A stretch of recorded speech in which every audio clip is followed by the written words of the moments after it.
Welcome to DRTSPR show. This is Dr. Tangella Shiva Prasad Reddy alias Dr. TSPR. Namaste, Adab, hello, and a warm welcome to Jignesh Gokani ji. Namaskar. जय श्री राम. काफी दिन से हम एक अच्छी programme करने वाले थे. हाँ जी, हाँ जी. भाई, no one should have a misunderstanding.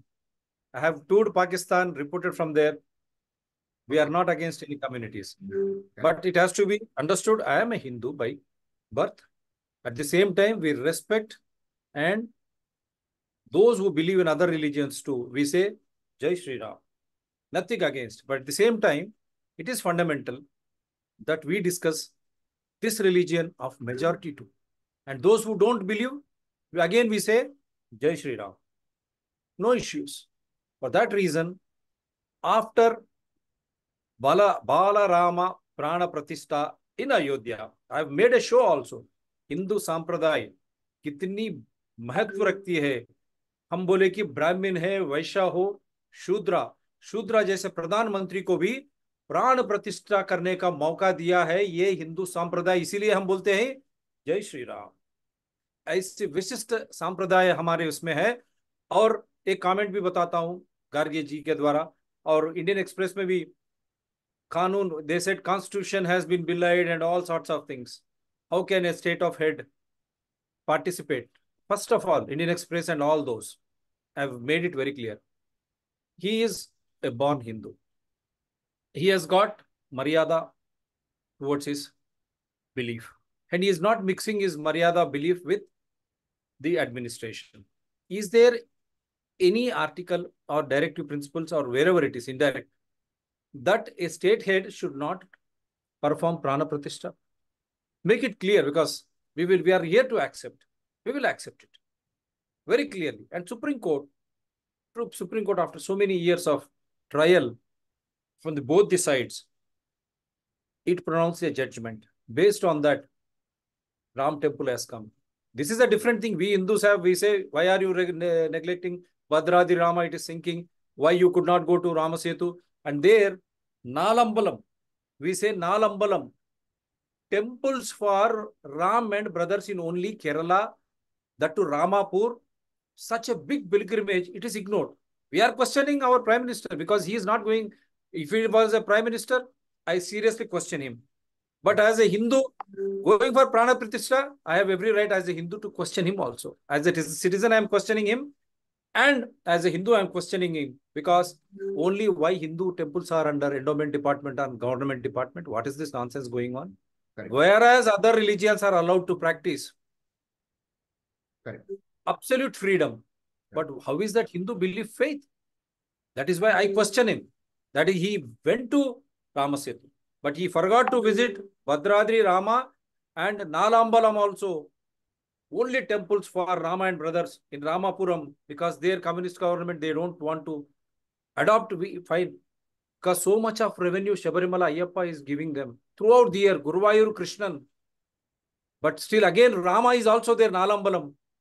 Revenue throughout the year, employment throughout the year, in the name of one Hindu religion and their belief. Can you deny, Mr. Pinarayi Vijay, to all those people who have been shouting from the rooftop? Can any other religion contribute such type of things? Where is that entire money of Shabarimala? Instead of improving devotees, facilities and all, where is that money going? Similarly, Tirumala Tirupati Devasthanam in Andhra Pradesh, Guruvayur, Nalambalam, if you develop, that also will come in a big way. Bhadradri Rama. And also, Lakshmi Narasimha Swami, we say it, Yadagiri Gutta. I only call him Gutta only in Telangana, Hyderabad, nearer to Hyderabad. Correct. Where is that money going? Did anyone question on that? Hindu is paying 3 taxes. Direct tax, income tax, indirect GST, and temple tax. Correct. For how long we should suffer? That is why this show is also important. Sirji, I have seen Gadga apna Kharge ji. He is a versatile man and I respect him. PM Narendra Modi thinks he is 11th avatar of Vishnu, says Congress president. Addressing a public rally at Banu School ground in Dehradun on Sunday, Congress National President Mallikarjun Kharge criticized Prime Minister Narendra Modi, saying the PM wants people to focus solely on his face each morning instead of deities or gurus. You are insulting Khargeji. We respect you and Modi. You are all politicians. We are a representative democracy. You go ahead. But how is that you are trying to taint our deities, Vishnu and all? Mr. Kharge, you are supposed to construct Hanuman temple in every district or panchayat, I don't know, in Karnataka during elections you have promised. Did you do that? Yes. I'm coming to you. Yes, sir. Yeah. Sarji, go ahead. Yeah. So the point where you have stopped, I would like to start from the same point. See, Yes, अगर आप भारतवर्ष की बात करें तो 10th century के अंदर भारतवर्ष सोने की चिड़िया कहलाता था। अभी तो एक आई थिंक ग्लोबल रिपोर्ट भी आई है, इकोनॉमिक फोरम ने उन्होंने किया था कि हमारा contribution, I mean now I am talking about Bharatvarsha as a whole country, तब हम लोग एक संपूर्ण भारत या यूं कहे कि अखंड भारत के रूप में थे, जहां अफगानिस्तान, पाकिस्तान, नेपाल ये सभी हमारे साथ जुड़े हुए थे। और उस वक्त पूरे वर्ल्ड का 35% जीडीपी इंडिया का था। ठीक है, so we were the global powers. और ये रिपोर्ट बहुत रिसेंटली आई है कि China and India were global powers in the 10th century.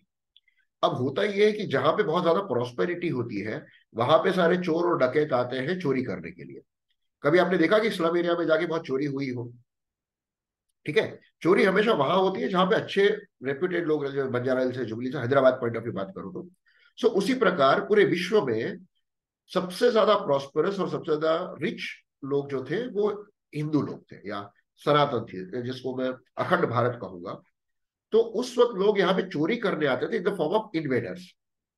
और हमारे यहाँ का एक संस्कृति था, मतलब मेहमान को या जो भी गेस्ट होते हैं उसको हम देवता मानते हैं, राइट? अतिथि देवो भव, ये हमारी संस्कृति नहीं है।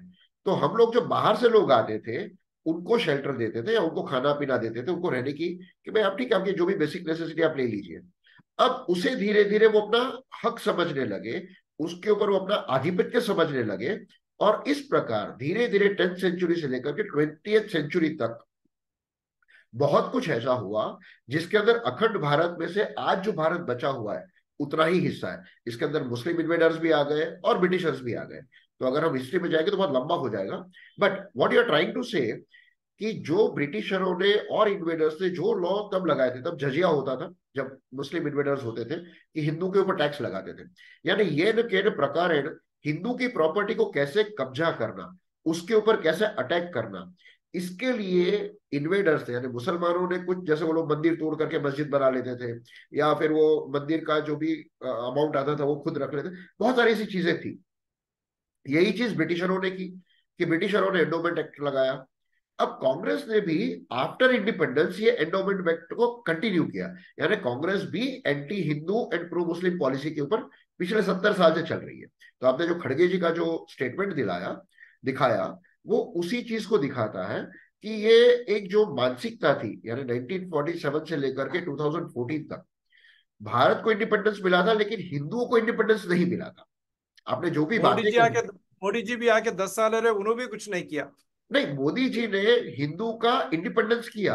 जैसे कि आपने उज्जैन के अंदर महाकाल का मंदिर डेवलप होते हुए देखा, आपने काशी विश्वनाथ कॉरिडोर को बनते हुए देखा। एंडोमेंट एक्ट से टेम्पल्स को निकाल देना चाहिए था, उनका वो मुद्दा था, लेकिन वो भी कुछ नहीं कर सके, नहीं जिसके नहीं, ऊपर मैं हम उल्टा चिंतित बता है। नहीं नहीं, मैं उल्टा कोई भी बता रहा हूं। राजनीतिक दल हो ये काम कर नहीं रहा नहीं, है। या नहीं, आप प्लीज। जो कह रहे हैं बिल्कुल सही बात है कि एंडोमेंट एक्ट ही रिमूव होना चाहिए। लेकिन अगर दूसरी तरह से देखा जाए तो मंदिर का जो पैसा आता है वो मंदिर के ही डेवलपमेंट के लिए लगना चाहिए, उसके लिए एंडोमेंट एक्ट था ओरिजिनल।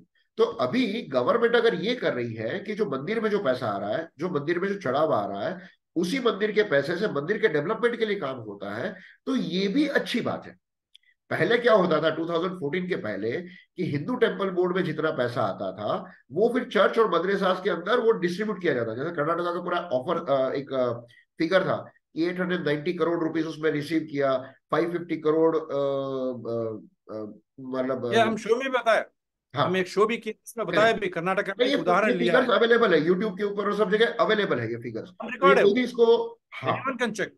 हाँ, या तो ये है कि ये वास्तविकता थी कि स्वतंत्र भारत के अंदर हिंदू जो है वो अकेला ही डिप्राइव्ड है from all the rights including the right of religious belief. बाकी सब लोगों को सारे राइट्स है in the name of minority. तो ये जो करेक्टिवनेस करने की बात थी, जैसे सुधांशु त्रिवेदी जी अक्सर कहते हैं कि लास्ट 75 ईयर से हिंदू जो है, मतलब ये भारत अकेला ऐसा कंट्री है जहां पर मेजोरिटेरियन लोग जो है वो अपनी स्वतंत्रता के लिए या अपने राइट्स के लिए फाइट कर रहे हैं। अदरवाइज वर्ल्ड के अंदर कोई भी कंट्री ऐसी नहीं है जहां मेजोरिटेरियंस को माइनॉरिटी के सामने फाइट करना पड़े कि भाई हमें राइट नहीं मिल रहा है। ठीक है, बट आज मैं जो बात करने जा रहा हूं वो कुछ अलग बात है। हमारी जो सनातन संस्कृति है, आज की जो हमारी बातें हैं, वो पूरी सनातन संस्कृति की, हमारी सनातन संस्कृति सर्वश्रेष्ठ क्यों है, तो उसके ऊपर मैं बात करने जा रहा हूं। सो ऑल दिस थिंग्स, ये पॉलिटिकल चीजें अलग है, लेकिन आज पूरे विश्व के अंदर हम जो ज्यादातर लोग जो कह रहे हैं कि हम लोग विश्व गुरु बनने जा रहे हैं, हमने एक पूरा एपिसोड भी किया था इसके ऊपर कि भारतवर्ष विश्व गुरु बनने जा रहा है। लेकिन ये क्यों विश्व गुरु बनने जा रहा है, इसकी मैं एक साइंटिफिक अंडरस्टैंडिंग बताता हूं कि ये चीजें क्यों आने वाले टाइम के लिए रिलेवेंट है। तो मैं अपना एक प्रेजेंटेशन शुरू करता हूं and I will start with that.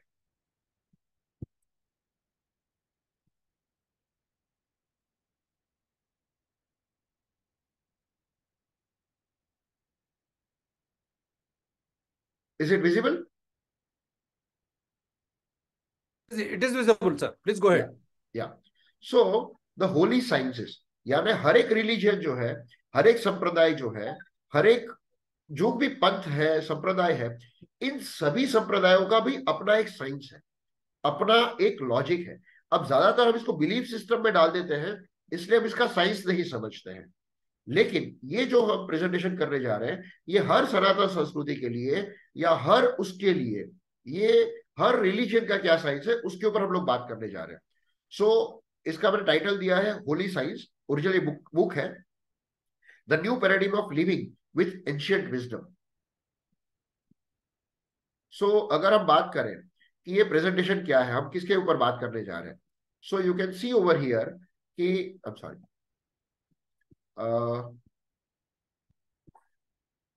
Is it possible, is it visible? Hello? Hello? It is visible sir, मैं या, साउंड नहीं आना बोल के मैं म्यूट करके लगाया आपने। It okay is clearly okay visible. Okay okay. So this is a presentation which is based on a book written in 18th century. ये बुक जो है श्री स्वामी युक्तेश्वर जी ने लिखी थी, और वो ये बुक मैं दिखा भी देता हूँ आप लोगों को, आपको और आपके दर्शकों को। Can you see this? मेरे मेरे पिक्चर में दिखाई देगी। वैसे इसका मैं टाइटल पेज नेक्स्ट पेज में दिखाऊंगा। तो स्वामी श्री युक्तेश्वर जी जो है, इन्होंने ये बुक लिखी थी 1894 में। और उन ये थे अपने स्वामी परमहंस योगानंद जी है, जिन्होंने ऑटोबायोग्राफी ऑफ योगी बुक लिखा है। ज्यादातर लोग इस बुक से बारे में ज्यादा वाकिफ है, सब लोगों ने पढ़ी होगी। तो ये जो बुक जिन्होंने लिखी थी परमहंस योगानंद जी ने, इनके गुरु थे स्वामी श्री युक्तेश्वर जी, और उन्होंने ये बुक लिखा है द होली साइंस। ये उसका, ये स्वामी श्री युक्तेश्वर जी हैं, और ये उसका टाइटल है। योगदा सत्संग सोसाइटी इसको पब्लिश करती है, और बहुत अच्छी बुक है। यानी अगर आप इस बुक को पढ़ेंगे तो स्पिरिचुअलिटी के अंदर कोई भी बुक को पढ़ना आपके लिए बहुत आसान हो जाएगा। ये जो बुक है, इसका बुक का पूरा इसेंस है, यानी ये बुक किसके ऊपर बात करती है, तो उनका जो इसेंस है वो बड़ा सिंपल है कि जितने भी विश्व के अंदर संप्रदाय है, पंथ है, रिलीजियन है, या जितने भी अलग अलग सेक्ट्स हैं, जिसको हम सेक्ट्स बोलते हैं, इन सभी का फंडामेंटल ट्रूथ एक ही है।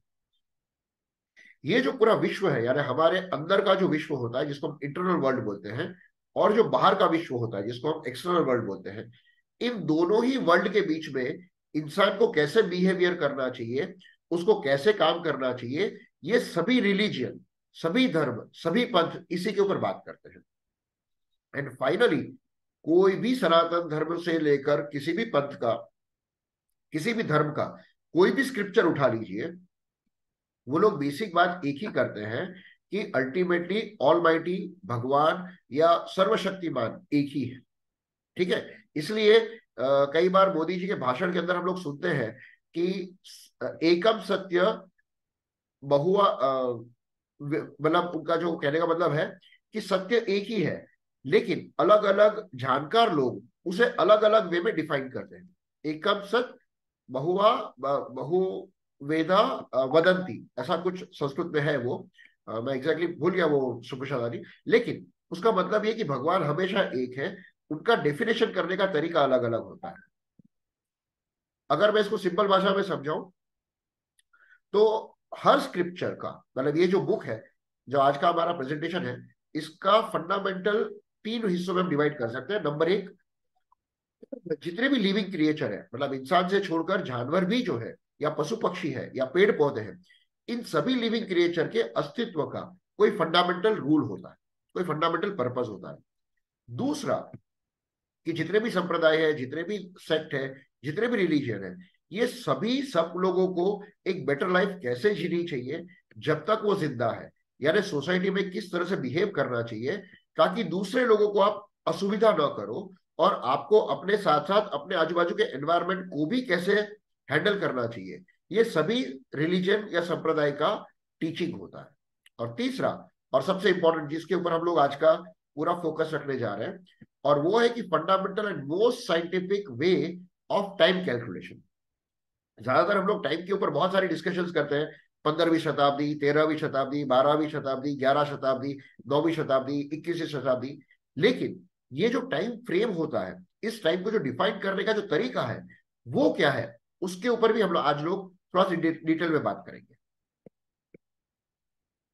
सो अब ये जो पंथ है, ये जितने भी अलग अलग धर्म है, जितने भी अलग अलग रिलीजन है, इन सब लोगों का फंडामेंटल अगर एक ही है, अगर सभी लोग भगवान की ही बात करते हैं, तो फिर इतने सारे मतभेद क्यों है, इतने ज्यादा मतभेद क्यों है, इतने ज्यादा टेररिज्म क्यों है, इतना ज्यादा वॉर क्यों है पूरे विश्व में? जो हम देखते हैं कि रिलीजियस नाम पे इतना बड़ा वॉर होता है, तो ये क्यों होता है? तो इसका सिंपल सा मतलब ये है कि भगवान एक ही है, ये हर कोई मानता है, लेकिन इसमें फर्क यहां पर आ जाता है कि जो अलग अलग पंथ है, अलग अलग धर्म है, अलग अलग मैं एक्चुअली धर्म को मैं अलग मानता हूँ और पंथ को अलग मानता हूँ, कि पंथ जो है उसका एक सब सेक्टर होता है। पंथ है या सेगमेंट है, या जिसको हम बोल सकते हैं कि अ, संप्रदाय। हमारे हिंदू में हम लोग संप्रदाय कहते हैं। सो संप्रदाय दो तरह के होते हैं, एक सगुण साकार स्वरूप की पूजा करते हैं जिसको हम मूर्ति पूजा के नाम से भी जानते हैं, और दूसरा होता है निर्गुण निराकार। ठीक है, तो जैसे जैन के अंदर भी आप देखेंगे तो उसके अंदर भी सगुण साकार और निर्गुण निराकार इसकी भी परिकल्पना है। तो सनातन संस्कृति के अंदर हमने दोनों ही स्वरूप को मानना और बिलीव करना ये स्वीकार किया हुआ है। ठीक है, लेकिन अगर मैं इसको सिंपल भाषा में कहूं, डॉक्टर साहब ये बड़ी इंटरेस्टिंग बात है कि भगवान अगर एक ही है, ठीक है, हम लोग ज्यादातर देखते हैं कि भगवान को सब लोग एक ही मानते हैं, लेकिन फिर भी अलग अलग तरह से डिफाइन करते हैं, तो ये कंफ्यूजन क्यों आता है? उसका मैं सिंपल सा एग्जांपल देता हूं। मान लीजिए आप पानी को, ठीक है, जो पीने का पानी है, उस पानी के पूरे विश्व में कितने नाम हैं? अब मैं जापान में जाकर किसी को बोलूंगा कि मुझे पानी दीजिए, उसके सामने पानी का बॉटल पड़ा होगा, फिर भी वो मुझे पानी नहीं दे पाएगा। करेक्ट डॉक्टर साहब? और दूसरी तरफ अगर मैं उसी 100%। पानी, अगर मैं भारत की ही बात करूं, भारत के अंदर ही अगर मैं किसी से पानी मांगू तो मुझे दे देगा, लेकिन अगर मैं कहूं कि पानी है, भाप है, और आइसक्रीम जो आइस होता है जिसको हम फ्रिज में रखते हैं, ये तीनों एक ही है, अगर मैं ये किसी को कहूंगा तो सब लोग बोलेंगे क्या पागल आदमी है, पानी अलग है, वेपर अलग है, और आइस अलग है, तीनों एक कैसे हो सकते हैं? क्योंकि तीनों को टच करने के बाद, तीनों को छूने के बाद, तीनों के सेंसेशन के ऊपर और तीनों के यूटिलाइजेशन के ऊपर तीनों का अलग अलग है, तो तीनों एक कैसे हुए? और लोग इसके ऊपर फाइट कर सकते हैं। आप अग्री करते हैं नहीं करते? करेक्ट। या राइट। सो पानी, वेपर और आइस तीनों अलग अलग है, लेकिन अगर कोई साइंटिफिक आदमी को पूछेंगे, अगर कोई फिजिक्स का स्कॉलर है या कोई केमिस्ट्री का स्कॉलर है, तो वो बोलेगा कि इसमें कोई फर्क नहीं है, क्योंकि पानी का जो मॉलिक्यूलर स्ट्रक्चर है वो H2O है, यानी हाइड्रोजन के दो मॉलिक्यूल और ऑक्सीजन का एक मॉलिक्यूल। पानी के अंदर भी वही मॉलिक्यूल है, भाप के अंदर भी वही मॉलिक्यूल है, और आइस क्यूब के अंदर भी वही मॉलिक्यूल है। ठीक है, तो फर्क क्यों है? क्योंकि उसकी इंट्रामोलिक्यूलर स्पेस जो है उसमें फर्क है। बस यही फर्क है सभी संप्रदाय और सभी रिलीजन और सभी धर्मों में, कि उनका जो भगवान को बताने का, भगवान को डिफाइन करने का और उनकी जो पूजा पद्धति की जो व्यवस्थाएं हैं ये अलग अलग है। तो ज्यादातर लोग इस व्यवस्थाओं में उलझ जाते हैं, वो परम सत्य की तरफ नहीं जा पाते, इसलिए झगड़ा होता है। ठीक है। तो ये बुक ये कहती है कि ऐसी कोई चीज है ही नहीं, क्योंकि जिस चीजों को हम देखते हैं फिजिकल लेवल पर देखते हैं, उसके बियॉन्ड कुछ बड़ी सी चीज है जो ज्यादातर हमारी आंखों में नहीं रहती या जो हमारी आंखों से ओझल रहती। तो अगर मैं कहूं कि ये बुक का जो, अगर मैं टाइम की बात करूं कि भाई टाइम का कॉन्सेप्ट क्या है, सो टाइम के कॉन्सेप्ट में भी अगर आप देखें तो ईस्टर्न वर्ल्ड और वेस्टर्न वर्ल्ड का बड़ा अलग कॉन्सेप्ट है। वैसे हमने ग्रीनविच टाइम के द्वारा उसे एक यूनिफॉर्म करने की कोशिश की है कि भाई एक सेंट्रलाइज टाइम लिया और उसके बाद सबका ग्रीनविच टाइम से रिलेटेड टाइम या तो आप प्लस में हो या तो आप माइनस में हो, और हमने एक यूनिफॉर्म टाइम फ्रेम डिफाइन करने की कोशिश की। लेकिन अगर हम भारतवर्ष की बात करें तो भारतवर्ष के अंदर भी हम लोग 12 महीने का एक साल मानते हैं, लेकिन मुस्लिम लोग 11 महीने का एक साल मानते हैं। करेक्ट। तो टाइम फ्रेम भी हमारे अलग अलग वे में डिफाइन किए हुए हैं। अगर हम वेस्टर्न और ईस्टर्न की बात करें तो वेस्टर्न लोग मानते हैं कि, अगर मैं एस्ट्रोलॉजी पॉइंट ऑफ व्यू बात करूं, तो वेस्टर्न एस्ट्रोलॉजी सन साइन के ऊपर डिफाइंड है, यानी सन की पोजीशन के ऊपर से वो लोग डिफाइन करते हैं, इस वजह से वो लोग उसको सन साइंस बोलते हैं। लेकिन हमारे देश के अंदर जो एस्ट्रोलॉजी है that is based on moon sign, यानी जो मून की जो पोजिशनिंग होती है उस मून के हिसाब से हमारी एस्ट्रोलॉजी डिफाइन होती है। हमारे पास भी वही 12 राशियां हैं, लेकिन हमारा कैलकुलेशन और वेस्टर्न कैलकुलेशन में बहुत बड़ा फर्क है। वेस्टर्न कैलकुलेशन के हिसाब से 1 तारीख को पैदा हुआ, 3 तारीख को पैदा हुआ और 10 तारीख को पैदा हुआ, वो सब एक ही राशि में आते हैं। हमारे देश के अंदर एक ही दिन पैदा हुआ, सुबह पैदा हुआ, शाम को पैदा हुआ और रात को पैदा हुआ, उनकी राशियां बदल जाती है, बिकॉज मून जो है वो अपनी पोजीशन चेंज करता रहता है, और उसके हिसाब से हमारे वहां पे बहुत डीपर कैलकुलेशन है। तो ये जो हमारी टाइम फ्रेम की कैलकुलेशन है जो सनातन संस्कृति की है, मैं मानता हूं कि बहुत ही ज्यादा साइंटिफिक, बहुत ही ज्यादा फंडामेंटल, और it is purely based on the planetary movement of the earth as of now. यानी आज भी जो हम पंचांग लिखते हैं, ये पंचांग टाइम फ्रेम पे नहीं आता। ये पंचांग हम लिखते हैं कौन सी राशि में कौन सी जगह पे अभी ग्रह चल रहा है, कहा कब वो ग्रह अपना राशि का परिवर्तन करने वाला है, वो कौन से नक्षत्र में चल रहा है। तो जितना वेल डिफाइंड टाइम फ्रेम हम लोगों ने किया है उतना अभी तक वेस्टर्न लोग नहीं कर पाए। लेकिन चूंकि हम लोग ब्रिटिशर्स रहे थे 200 साल तक, और उन 200 साल की मेंटल स्लेवरी के बाद कांग्रेस ने उसी मेंटल स्लेवरी को पनपने दिया आने वाले 65 साल तक, यानी 2014 तक हम मेंटल स्लेवरी से बाहर नहीं आ पाए। इसलिए हमारी जो सनातन की जो धरोहर थी, हमारे सनातन की जो पावर थी, या हमारी जो रियल फंडामेंटल अंडरस्टैंडिंग थी, हमने उसको कॉम्प्रोमाइज किया। तो आज जो मोदी जी कहते हैं हमारे विरासत के ऊपर हमें गर्व करना चाहिए और कॉलोनियल माइंडसेट से हमें बाहर आना चाहिए, उनका मतलब ये है कि आप चीजों को साइंटिफिक लेवल पे समझो। ये मत सोचो कि मेरे दादाजी ये करते थे, मेरे परदादा ये करते थे, मेरे परदादा के आगे के वाले दादा ये करते थे, ऐसा मत सोचिए। आप ये सोचिए कि वो ऐसा क्यों करते थे। तो जब हम उस साइंटिफिक लेवल पर जाएंगे तब हमें पता चलेगा कि हमारी एंशिएंट नॉलेज, हमारी एंशिएंट अंडरस्टैंडिंग कितनी ज्यादा well developed and well scientific थी। तो आज का जो पूरा जो वीडियो है वो हम उसी के ऊपर बना रहे हैं। सो आज मेरा मेन फंडामेंटल कैलकुलेशन ये है कि अब हम लोग कलयुग में नहीं है, हम लोग द्वापर युग में आ चुके हैं, और ये मैं साइंटिफिकली आज प्रूव करने जा रहा हूं। कृष्ण भगवान की जय। हाँ जी।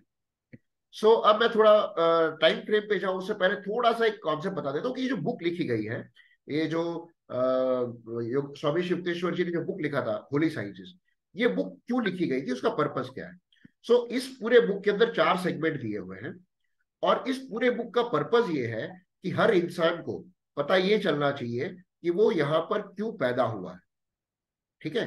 तो जिसको हम बोलते हैं आत्मज्ञान लेना, सेल्फ नॉलेज लेना, या जिसको हमने एपिसोड हमने बनाया था नीति नीति के ऊपर, अगर आपको याद होगा तो आदि शंकराचार्य जी का। तो वो जो आदि शंकराचार्य जी ने कहा था कि मैं शरीर नहीं हूं, मैं संबंध भी नहीं हूं, मैं मेरे अंदर होने वाली क्रियाएं भी नहीं हूं, मैं आत्मा का वो स्वरूप हूं जो परमात्मा से बिछड़कर यहां पर आया है। ठीक है, शिवानंद रूप शिवोहम शिवोहम, वो जो आत्मज्ञान है, वो आत्मज्ञान सभी को लेना चाहिए। और उस आत्मज्ञान तक कैसे पहुंचा जाता है या किस तरह से आप पहुंच सकते हो, उसका साइंटिफिक अंडरस्टैंडिंग इस बुक में दिया हुआ है। ठीक है, अब अगर आपको इस वर्ल्ड में, अगर आपके अंदर के आत्मा तत्व को अगर आपको पहचानना है, तो आपको बाहर का एक्सटर्नल वर्ल्ड के बारे में भी समझना पड़ेगा। करेक्ट, क्योंकि जब तक आप एक्सटर्नल वर्ल्ड को नहीं समझेंगे, तब तक आप इंटरनल वर्ल्ड के बारे में कुछ नहीं समझ सकते। सो उस इंटरनल वर्ल्ड को समझने के लिए इस बुक का जो पहला सेगमेंट है, वो पूरा का पूरा वेदों के ऊपर डिफाइंड है। यानी कि इस पृथ्वी के ऊपर जड़ और चेतन, यानी लिविंग और नॉन लिविंग, ये पूरी सृष्टि कैसे डेवलप हुई है, किस तरह से अणु, परमाणु, और ये जो पूरा इंटरेक्शन होता है वो कैसे होता है, जिसको हम बोलते हैं, अगर आज की साइंटिफिक भाषा में कहें तो इवोल्यूशन और इनवोल्यूशन, ये दोनों कैसे होते हैं, ये चीजों को डिफाइन करने के लिए ये पूरा साइंटिफिक नॉलेज इसके ऊपर दिया हुआ है। अब इसका सेकंड पार्ट में आ जाते हैं कि ये बुक के अंदर सेकेंडली क्या दिखाता है कि जितने भी क्रिएचर्स है, मतलब यहां पर हम, जैसे मैंने कहा था कि जड़ और चैतन्य, इन दोनों सृष्टि के बारे में इस बुक में लिखा है। लेकिन हम तो चैतन्य हैं, हम तो जीवित प्राणी हैं, लेकिन हम अकेले जीवित नहीं है। हमारे हिंदू सनातन संस्कृति में 84 लाख योनि है, और एनिमल किंगडम और प्लांट किंगडम ये भी अलग अलग है। बैक्टीरियल किंगडम, इंसेक्ट किंगडम, ये भी एक किंगडम है। तो ये जितने भी लिविंग क्रिएचर्स हैं, अगर हम सिर्फ पशुओं की बात करें, इंसान पशुओं से ज्यादा जुड़ा हुआ है, अगर पशुओं की बात करें तो सभी पशुओं को या सभी जीवन को सिर्फ 3 चीजों की जरूरत है। नंबर 1, वो जीवित है, इस बात का उसे सेटिस्फेक्शन होना चाहिए। दूसरा, कि उसके आसपास क्या चल रहा है, कोई खतरा तो नहीं है, कहीं उसे कोई डर तो नहीं है, उसे कोई प्रॉब्लम तो नहीं है, इन चीजों के बारे में उसे कॉन्शियसनेस होनी चाहिए। और तीसरा, कि उसके आजू बाजू में अगर अच्छी चीजें और बुरी चीजें अगर दोनों हो रही है, तो उसके अंदर जो अच्छी चीजें हैं, जो आनंद देने वाली चीजें हैं, उन्हीं चीजों के अंदर वो हमेशा रहे, और उन चीजों के बीच में वो अपने आप को आनंदित महसूस करता रहे। यही हर एग्जिस्टेंस की बेसिक रिक्वायरमेंट है। किसी को पैसा कमाना अच्छा लग सकता है, किसी को अपना घर बनाना अच्छा लग सकता है, किसी को मंदिर जाना अच्छा लग सकता है, किसी को बगीचे में बैठना अच्छा लग सकता है, किसी को स्पोर्ट्स अच्छा लग सकता है। हर एक इंसान की अलग अलग लाइकिंग हो सकती है। जो चीजें इंसान को इंटरनल सेटिस्फेक्शन देती है, जो चीजें इंसान को अंदर का आनंद देती है, उसे ही ब्लिस माना जाता है। लेकिन अगर कोई इंसान भगवान को पाने के लिए जब शुरू करता है कि मैं यहां पर तो आया हूं, इन लोगों को तो देख रहा हूं, लेकिन जो इन सब चीजों को चलाता है मुझे उससे मिलना है, और उस चीज के अंदर जब आप आनंद में आते हो, उसको हम बोलते हैं परमानंद, या सच्चित आनंद की हम जो बात करते हैं, वो फीलिंग तब आती है जब हम भगवान के साथ मर्ज होते हैं।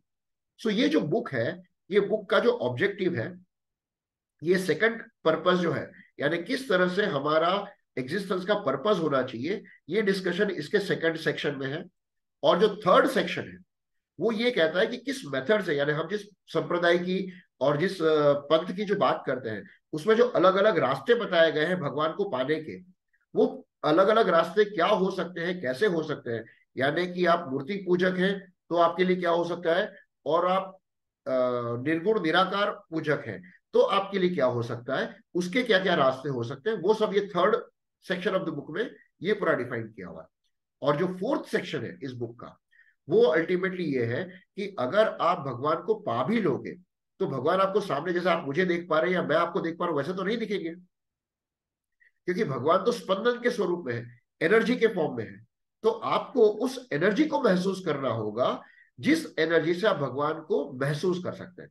जैसे हम लोग गर्मी को महसूस कर सकते हैं, हम लोग पानी की ठंडक को महसूस कर सकते हैं, हम हवा को महसूस कर सकते हैं, लेकिन इन सभी को बनाने वाला भगवान है। जिस वक्त हमें ये समझ आ जाएगी, और उन सभी के अंदर हमें ऊर्जा देने वाला ओरिजिनल भगवान का वो आशीर्वाद है, जब ये समझ आ जाती है, तब भगवान में और उस ऊर्जा में ज्यादा हमें फर्क नहीं दिखता। और यही जो जर्नी होती है, इसी जर्नी को हम आत्मज्ञान या सेल्फ रियलाइजेशन कहते हैं।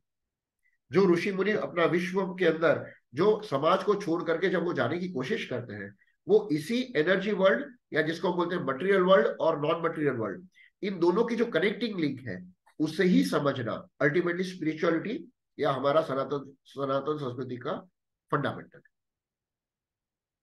सो अब अगर मैं बात करूं कि जब ये बुक लिखा गया था, तब मैंने जैसे पहले ही कहा कि तब अब द्वापर युग में हम लोग आ चुके हैं। और क्यों द्वापर युग में आ चुके हैं इसके बारे में बताऊंगा, उसके पहले थोड़ा सा ये बुक की मेथोडोलॉजी के बारे में बताता हूँ।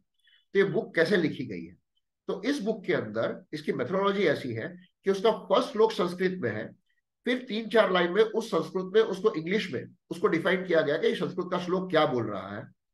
तीसरे सेगमेंट के अंदर उसको वेल डिफाइन किया गया है, और लास्ट सेगमेंट के अंदर क्रिश्चियनिटी में इसी चीज को कैसे डिफाइन किया गया है उसमें बाइबल का कोड दिया गया है। यानी इस बुक के अंदर सनातन संस्कृति और बाइबल की क्या क्या सिमिलैरिटीज है, यानी उसमें बाइबल का वर्सेस, उसका कोड और उसका सूत्र, ये तीनों एक ही साथ लिखे हुए हैं कि हमारे सनातन संस्कृति में भगवान के लिए ये लिखा गया है और बाइबल में भगवान के लिए ये लिखा गया है। यहां तक उन्होंने सिमिलैरिटी दी है। सो जैसे मैंने कहा कि ये बुक जब लिखा गया था तो 1998 में, यानी जब जीसस क्राइस्ट का डेथ हो गया, सो आफ्टर हिज डेथ 1998 में ये बुक लिखा गया था, विच वाज पार्ट ऑफ द्वापर युग। अगर आप छोटा सा 1880 मैथमेटिकल कैलकुलेशन, और अगर आप सनातन का थोड़ा, हाँ जी, 1888 हाँ 1888 सॉरी 1890 1894 सॉरी 1894, यानी 18 सेंचुरी के अंदर ये लिखा, सॉरी 19 सेंचुरी के अंदर ये लिखा गया था। सो ये जब लिखा गया था इट वाज 194 इयर्स व्हेन द्वापर युग हैड ऑलरेडी स्टार्टेड। और आज जब हम ये रिकॉर्डिंग कर रहे हैं 2024 के अंदर, सो 1994 प्लस 134 करेंगे, so total 324 years has passed. But अगर रियली में देखा जाए, जब रियल द्वापर युग शुरू हुआ that was in 19th century, और इसी वजह से हमने दो विश्व युद्ध 19th सेंचुरी में देखे जो कि 1990 और 1939 में हुए, क्योंकि तब पूरे वर्ल्ड ऑर्डर को चेंज करने के लिए, पूरे विश्व के अंदर नई तरह की व्यवस्था स्थापित करने के लिए हमें ये विश्व युद्ध की जरूरत थी, क्योंकि तब तक किंगडम था और एक ही किंगडम बाकी के किंगडम से लड़ता रहता था। तो अब अंदर अंदर झगड़ा न करते हुए एक नई व्यवस्था आनी चाहिए, और इसी तरह से यूरोप ने पूरे विश्व के अंदर 75% of the world was ruled by Britain before 1919।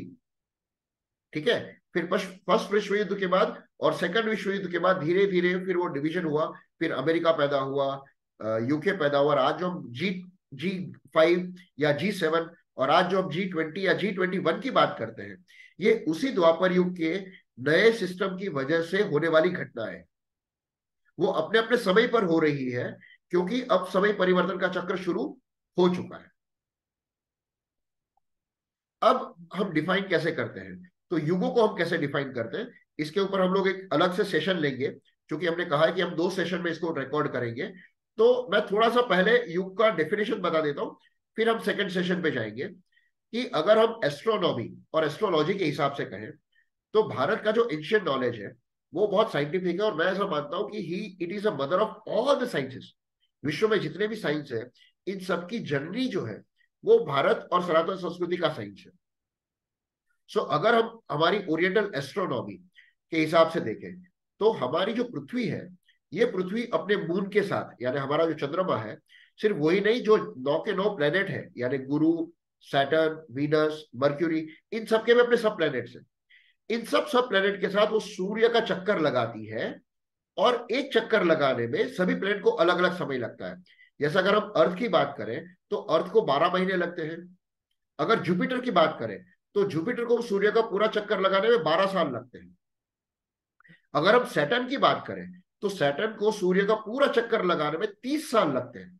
इसीलिए जो 7.5 कही जाती है, जो हमारे सनातन संस्कृति में कहा गया है कि हमारे जीवन के 4 भाग हैं, बाल्य अवस्था, युवा अवस्था, प्रौढ़ अवस्था और ओल्ड एज, या जिसको हम बोलते हैं कि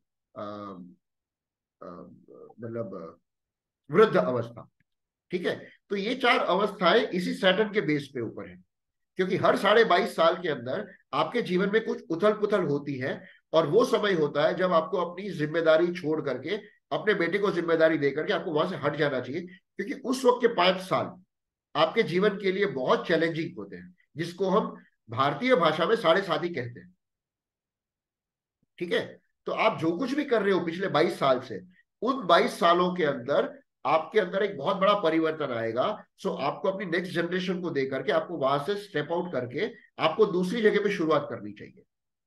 यानी अगर आप चाइल्डहुड में हैं तो आप कमाने के स्टेज पे आ जाइए। अगर आप कमा रहे हो, 50 साल के हो चुके हो, जब साढ़े साथी शुरू होती है, आपके बेटे को सौंप करके आपके बेटे को निर्णय करने दीजिए, आप उसके गाइड बन जाइए। जब आप 75 ईयर्स के हो जाते हो, उसके बाद आप ना समाज में कुछ कहिए, कोई आपसे आके पूछता है, आपकी कोई एडवाइस लेने आता है, तो उसको आप एडवाइस दीजिए, अदरवाइज आप इंटरफियर मत करिए। क्योंकि आपने जो जमाना देखा है वो 75 साल पहले वाला था, वो आज के जमाने के हिसाब से आप कोप अप नहीं कर पाएंगे।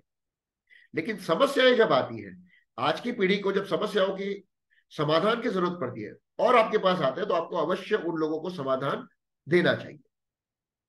तो जो साढ़े साथी का कॉन्सेप्ट है, ये भी हमारे सनातन संस्कृति का बहुत फंडामेंटल कॉन्सेप्ट है। जिग्नेश जी, आपने जो सैटर्न की जो बात करी है, 30 साल, 30 ईयर, साढ़े साथी, क्या हमारे पूर्वजों और हमारी संस्कृति में इतनी ज्ञान है क्या? हाँ, तो वो और वही इसी वही कह रहा था। इतनी आसानी से आप बताने की कोशिश जो कर रहे हैं। हाँ जी, और हाँ एक बार ये साढ़े साथी से आप शुरू करेंगे फिर। हाँ जी, हाँ जी।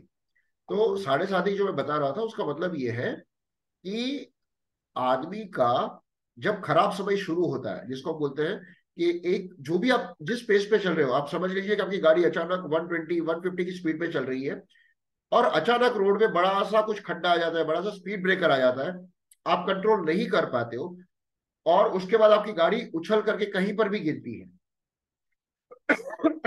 उसके बाद आपकी गाड़ी को रिपेयर करने में, वापस ट्रैक पे लाने में और वापस रोड पे लाने में आपको 5 साल का समय लगता है।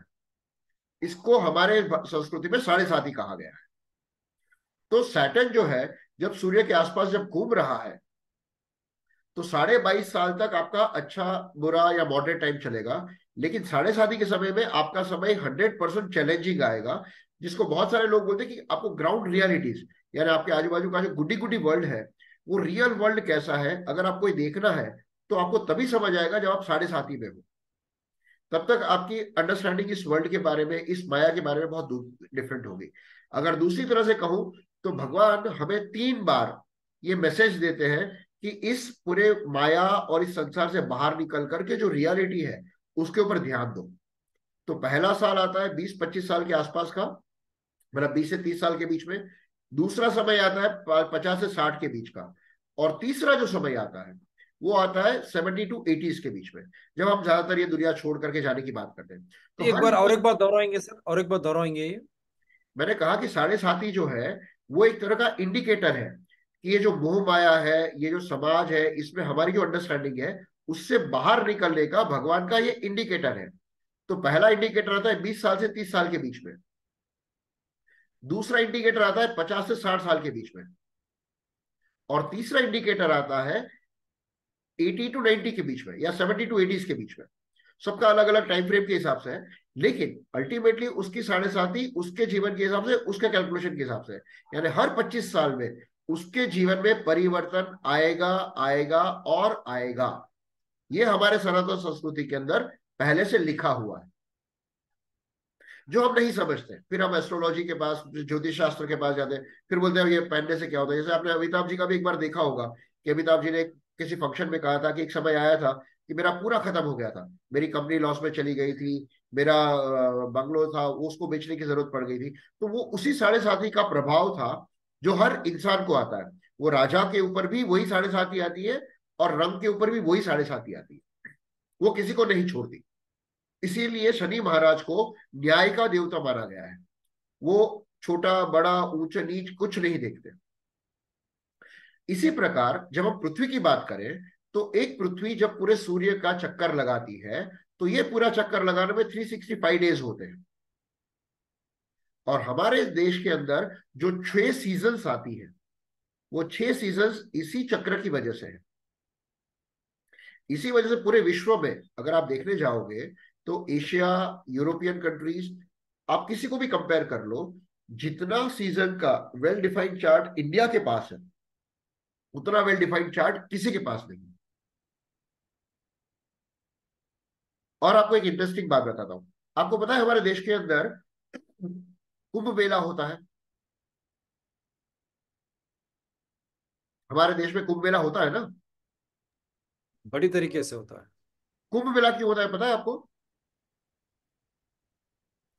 जब 12 वर्ष का साइकिल गुरु का जब खत्म होता है, जैसे आप ये देख रहे हैं कि जुपिटर की साइकिल 12 साल की है, सो जब ये साइकिल खत्म होती है, उसके वजह से ये कुंभ मेला आता है। यानी एवरी 2 ईयर 12 ईयर्स पे कुंभ मेला है। और फिर एक अर्ध कुंभ भी आता है। अब कुंभ मेला क्यों लगाया जाता है?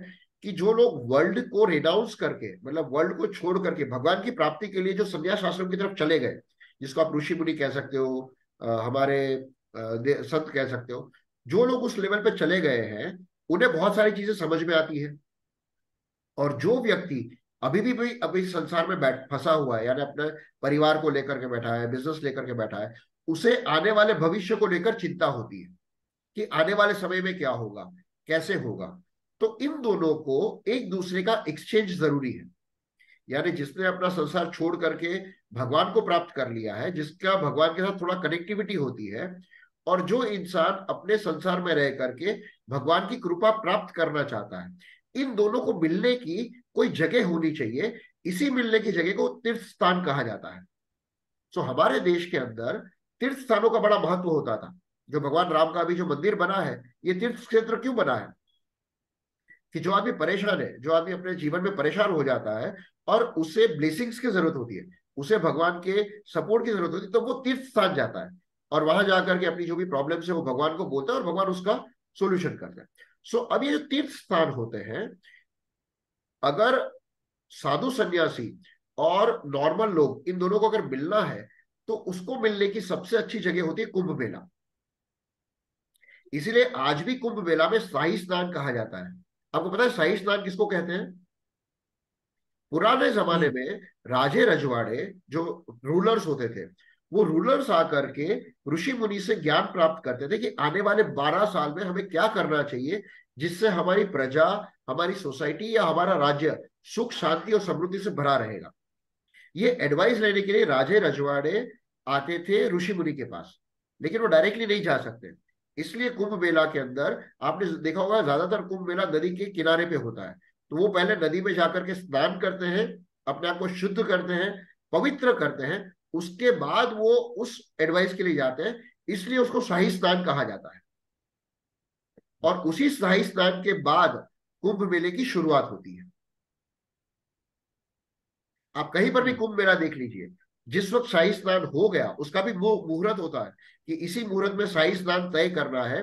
अर्थात उसी समय पे सारे ऋषि मुनि या जितने भी देवी देवगण ऋषिगण जो भी आए हैं, वो उस समय पे अपना स्नान लेकर के अपने मठ में या अपनी जगह पर बैठते हैं। और उसके बाद लोग आकर के उनके चरण स्पर्श करते हैं या उनसे एडवाइजेस लेते हैं। और ये पूरा कार्यक्रम 1 डेढ़ महीना 2 महीना तक चलते रहता है। इसको कुंभ मेला बोलते हैं। अब सोचिए कि हमारे ऋषि मुनि कितने साइंटिफिक थे। हर 12 साल की प्लानिंग हम लोग पहले 12 साल में कर देते थे, जिसको हम कुंभ स्थान बोलते हैं। और हमारे देश के अंदर ये 3 कुंभ के स्थान हैं। एक है प्रयागराज इलाहाबाद, दूसरा है उज्जैन जो मध्य प्रदेश में है, जहां महाकाल विराजते हैं, और तीसरा होता है नासिक के अंदर, यानी कि महाराष्ट्र में है। और ये 3 जगह पे ही ज्यादातर कुंभ मेले होते हैं। जैसे लास्ट कुंभ मेला हमने यूपी में देखा था, प्रयागराज में हुआ था। तो इस बार का या तो महाकाल में होगा या नासिक में होगा। और ये इसी वजह से इसको रोटेट किया जाता है, ताकि पहले नॉर्थ के राजाओं को उसका मिलता था, फिर जब वो महाकाल में आता है तो मध्य राजाओं को मिलता है, और नासिक में जब आता है तो साउथ के जो राजा होते थे वो उसको ऑर्गेनाइज करते थे। इस प्रकार हमारी व्यवस्था लेकिन उस समय से हमारे बनी थी। सदर्न इंडिया में तो नहीं आती। कृष्णा में पुष्कर आते हैं, नहीं नहीं, गोदावरी जो में पुष्कर आते जो हैं। नासिक लेकिन एरिया है, मेरा नहीं। वो जो नासिक एरिया है, पुराने जमाने में वो दक्कन का भाग माना जाता था। अगर आप हाँ।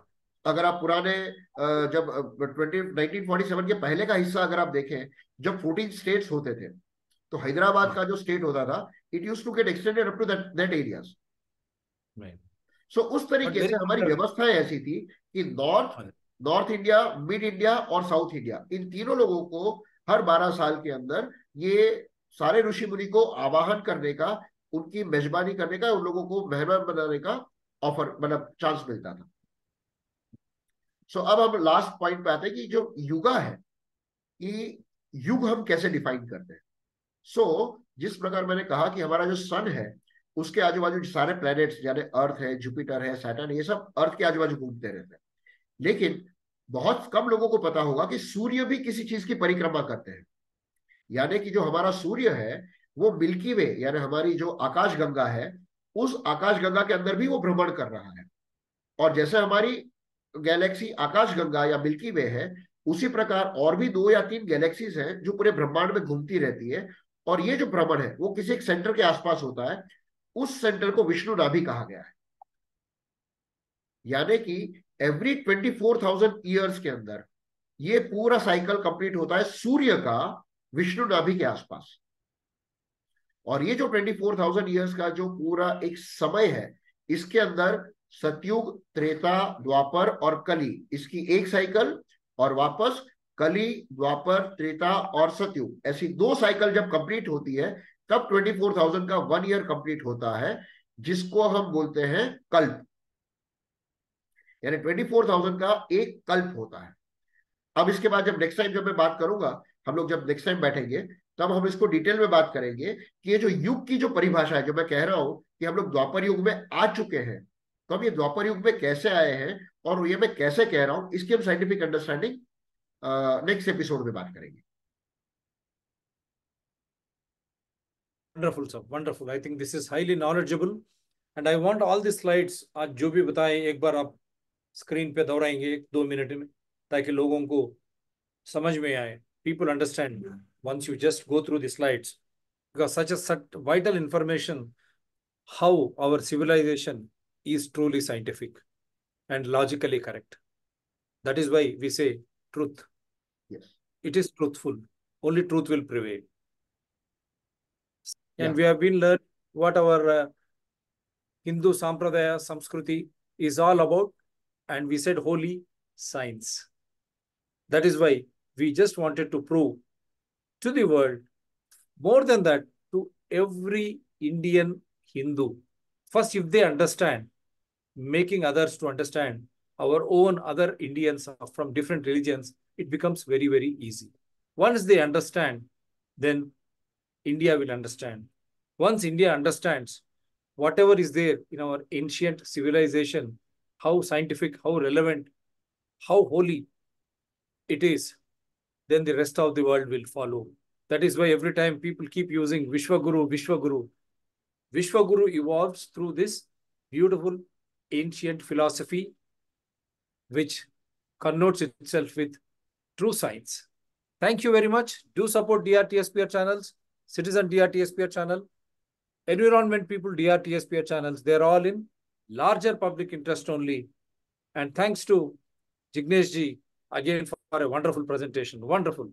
Hats off. You have simplified it. Every household should have this video, and the next video which we are going to make it, and the earlier videos too.